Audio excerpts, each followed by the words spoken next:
Back to illustrated travel journals today. In this video I'm gonna take you with me through the creation of my travel journal dedicated to the beautiful Tenerife in the Canary Islands. And I'll show you my tips and secrets to really capture the vibes of a place and the spirit of a trip, using visuals, composition and textural elements on your journals. Don't forget to stay until the end for the complete flip through, and let's get this started.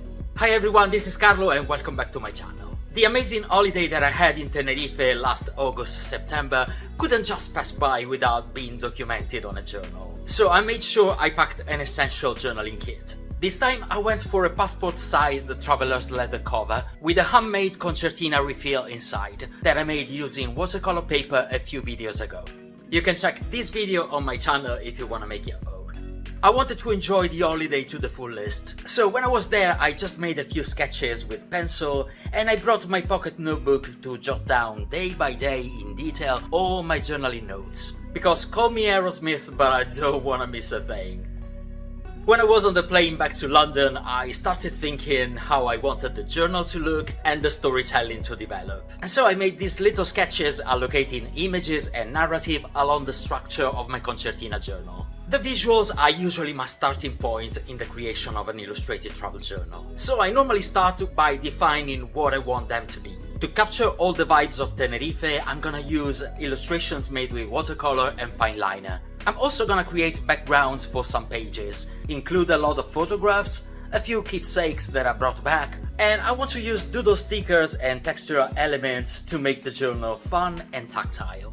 Tenerife is not only the most popular and populous island of the Canary Islands, but it's also home to jaw-dropping landscapes and gorgeous nature. So I decided that my watercolor illustrations would focus mainly on the beautiful plants that I've seen, like this euphorbia succulent and the dragon tree. But they will also depict some other elements of my holiday experience. Cheers people! Defining the style and the media you're gonna use is important to make these illustrations look homogeneous and cohesive throughout the journal. I decided to mark the pencil lines of my on-the-go sketches with a red fineliner this time. This is a Pigma Micron by Sakura. I normally go for black fineliners to give a strong and dramatic style to the images, but using a red or blue fineliner will give me a line that is still crisp but softer under the watercolor, which will make the illustration look more chilled, more relaxed, less in your face. The secret for watercolor is to work layer by layer from light to dark. So don't be impatient to put all the color on the page in one go. Build it up slowly. Let each layer dry and enjoy the process. For this dragon tree, I built the color of the leaves using 3 different greens, light to dark. And I also added a few streaks of color outside the fineliner borders, which will both give the idea of leaves in the far background and also give a more dynamic look to the image. When we color our illustrations using a reference photo that we took during the holiday, we can sometimes feel compelled to replicate the exact color that we see in the photo. But we don't have to. What's more important is to capture the vibe and the feeling of the moment we are illustrating. For example, a bar or a nightlife scene can be made effective and vibrant, combining a diffused blue haze with streaks of color applied in a free and impressionist way. Another tip that I want to give you is regarding the presence of dark elements in your reference photo. Every time you have black or grey elements, don't use black pigment, because it will make your illustration look dull and bidimensional. Instead, build up layers mixing a bit of grey with some blue or red or purple tones. This will soften the image and make it more interesting and multifaceted. Shall we talk about how insanely good a Moscow Mule cocktail is? I was genuinely salivating when I was painting this illustration. I know, right?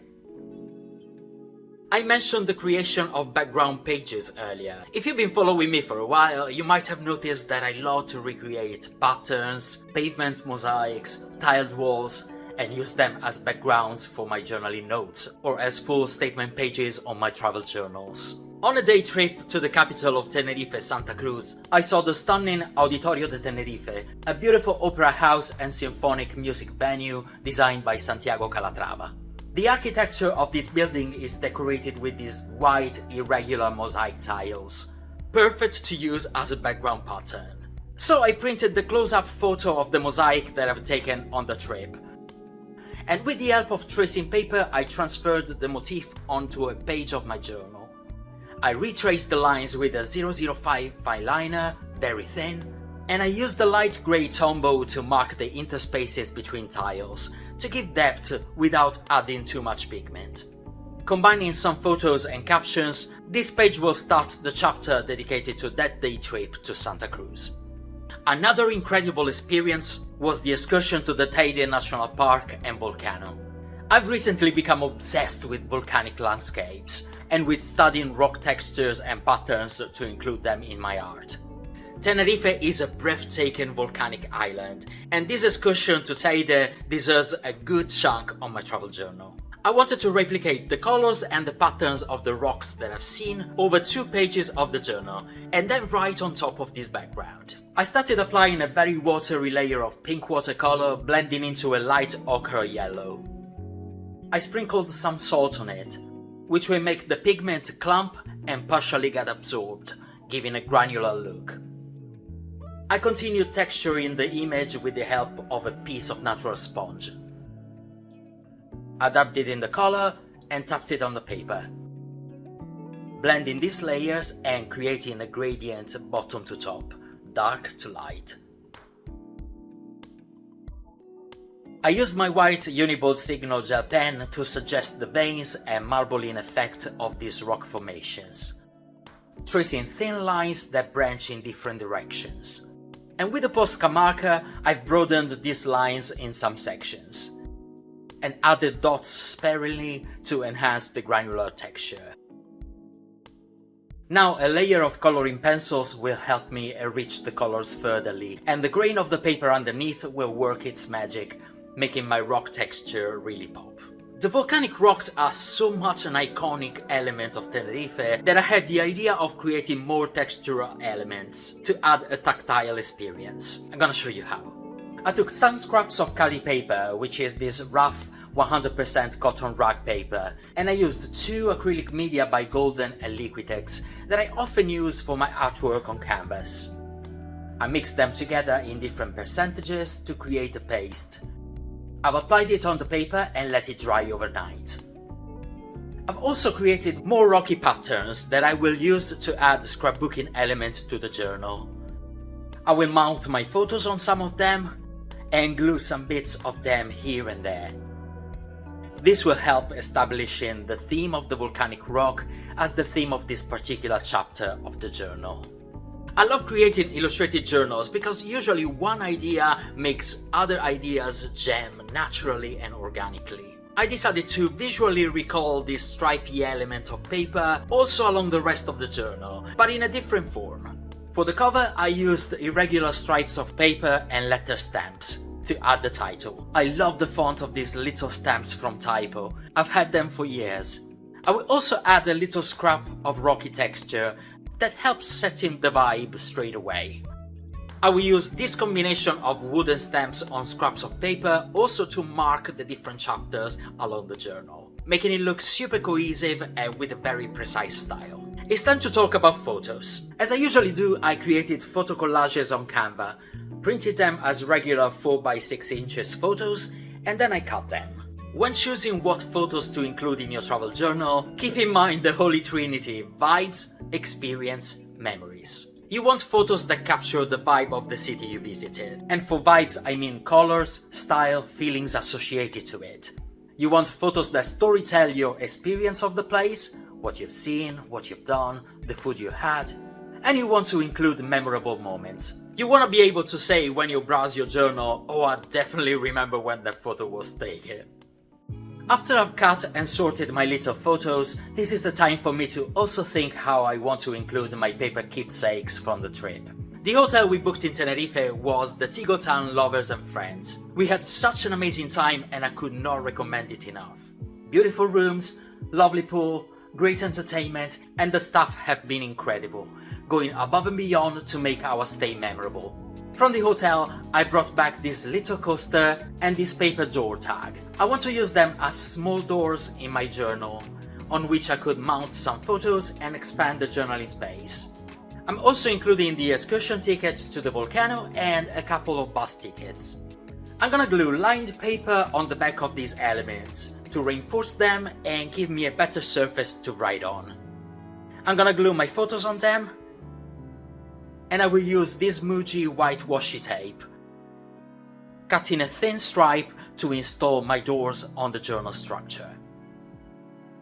My bus tickets will be ripped irregularly and glued on my journal to provide a little background to some of the photos of my day trip to Santa Cruz.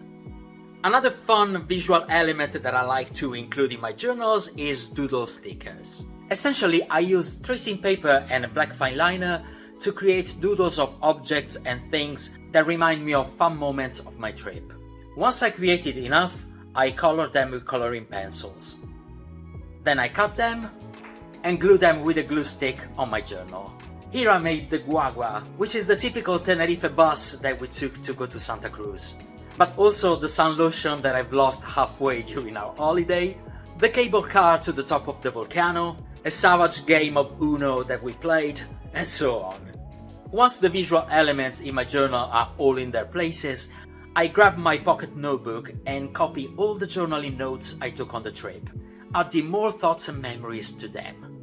I like to go in a chronological order, day 1, day 2, but it's not a requirement. You can be creative and build your storytelling as you like.